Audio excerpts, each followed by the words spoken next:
கோர்ட்டில் நீதிபதி மீது செருப்பு வீசிய ரவுடியால் பரபரப்பு. முழு விவரம் தெரிந்து கொள்வதற்கு முன் நமது சேனலை சப்ஸ்கிரைப் செய்து கொள்ளுங்கள்.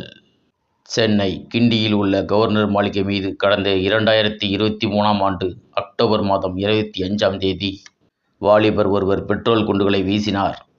இதனை அடுத்து அவரை போலீசார் உடனடியாக பிடித்து விசாரித்தனர். விசாரணையில் அவர் சென்னை நந்தனத்தை சேர்ந்த கர்கா வினோத் என்பதும் அவர் மீது பல்வேறு வழக்குகள் இருப்பதும் தெரிய வந்தது. பிரபல ரவுடியான அவரிடம் இருந்து 2 பெட்ரோல் குண்டுகளும் கைப்பற்றப்பட்டன. மேலும் அவர் மீது குண்டர் சட்டம் பாய்ந்தது. கர்கா வினோத்துக்கு பயங்கரவாத அமைப்புகளுக்கும் தொடர்பு இருக்கலாம் என்ற கோணத்தில் விசாரணை செய்ய இந்த வழக்கு NIAவுக்கு மாற்றப்பட்டது.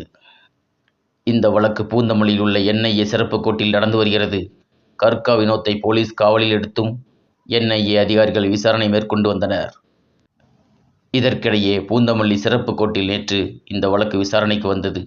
அப்போது ஆஜரான கர்கா வினோத் ஆத்திரத்தில் தான் அணிந்திருந்த 2 செருப்புகளை கழற்றி ஒன்றன் பின் ஒன்றாக நீதிபதி மீது வீசினார். இதில் ஒரு செருப்பு நீதிபதியின் முன்பு வைக்கப்பட்டிருந்த மேஜையின் மீதும் மற்றொரு செருப்பு நீதிபதியின் முன்பும் விழுந்தது. இதனால் அதிர்ச்சி அடைந்த போலீசார் கர்கா வினோத்தை அங்கிருந்து அப்புறப்படுத்தினார்கள். அந்த சமயத்தில் தன்னை விடுதலை செய்ய வேண்டும் எனவும் தான் வக்கீலே வைக்கவில்லை எனவும் இந்த வழக்கில் தன்னை விடுவிக்க வேண்டும் எனவும் ஆவேசமாக கோஷமிட்டார். இதனால் கோர்ட் வளாகத்தில் பரபரப்பு ஏற்பட்டது. இதனை அடுத்து போலீசார் பலத்த போலீஸ் பாதுகாப்புடன் கர்கா வினோத்தை புழல்சேரிக்கு கொண்டு சென்றனர்.